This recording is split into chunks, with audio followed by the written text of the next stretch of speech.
Hey y'all, welcome to Wenjing the Storyteller. This is my story with Balkan.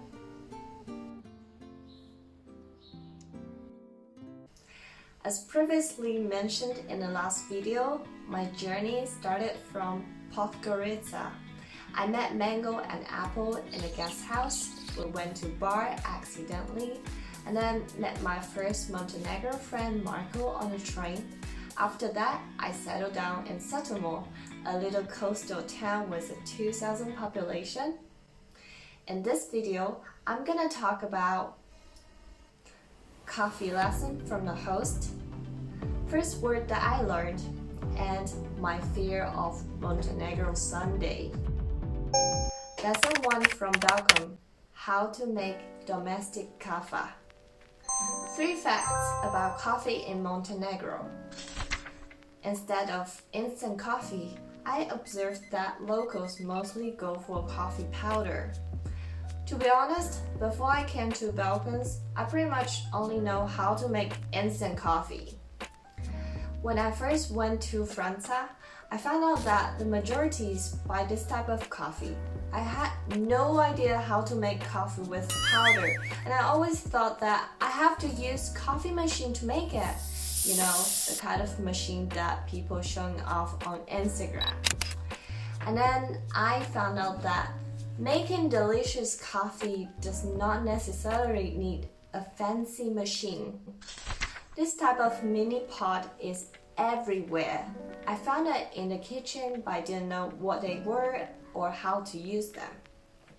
I took a picture of this pot and sent it to a friend who knows coffee way better than I do. She told me this type of pot is for making coffee and just search Turkish kava on Google. I watched the YouTube tutorial and tried to make it on my own, but somehow I made it really badly. Oh my god, that's terrible! One day when my host went out, I stopped him and showed him the pot. I asked my host to teach me how to make coffee with this mini pot. How long do I need to wait? Coffee. Oil. Yes. You put the sugar first. Sugar you have, ne? Sugar is okay, finish. If you want many sugar, you can give. Oh. It's okay. Sugar is finished, eh? You don't more. Now coffee.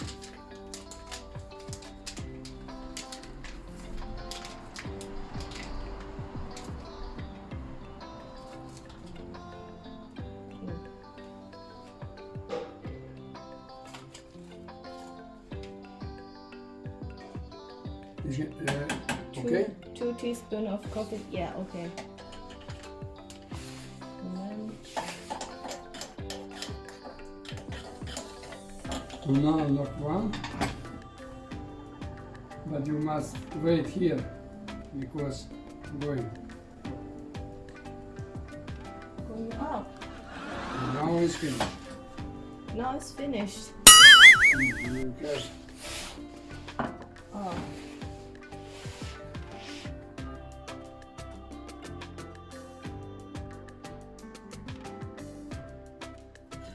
now you can drink.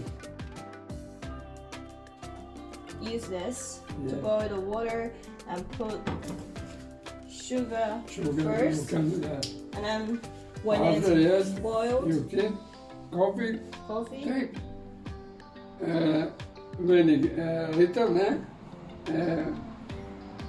2 times, but you must wait coming Oh, okay.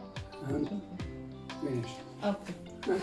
Since that, having Turkish kava became my daily routine, freedom of going to the coffee shop every day. Local coffee shop, Kafana, is really cheap compared to my hometown. I can't represent China since my country is massive. Let's say Starbucks coffee is actually everywhere in Fuzhou, and their coffee price just represents the average price. Well, in Montenegro, I could go to a coffee shop whenever I want, and I absolutely love it. The first word that I learned was dobro jutro. I'm not gonna say ciao was the first word that I learned in Balkan, since this is pretty much an Italian word. You know, Italy is actually just across the sea. Strangely, dobro jutro became the first word. Why? Because both words have an R sound, and it makes it really exotic to me. Somehow, I enjoy the moment when I say dobro jutro to my neighbors and see their smiley faces.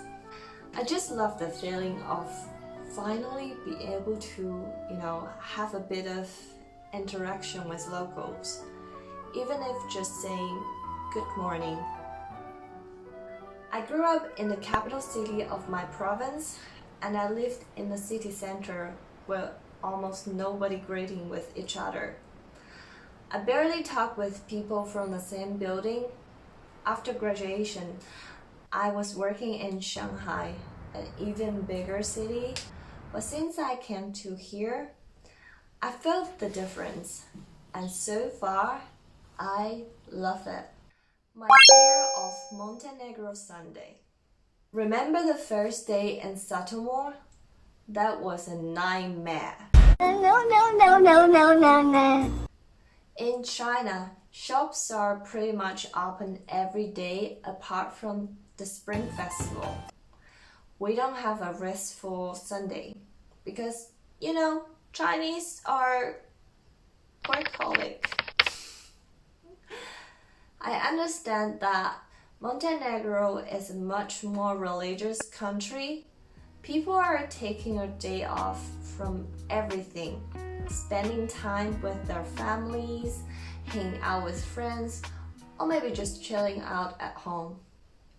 As someone who isn't from here, it was kind of a culture shock for me. When I rethink about it, it makes much more sense to take a day off from the week. Don't trade away your happiness now to earn money in hopes that if you make enough, you'll be able to buy it back later. You can't. What's your perspective of Sunday? In the next video, I'm going to talk about the Budva reunion and road trip with Mango and Apple. Ciao!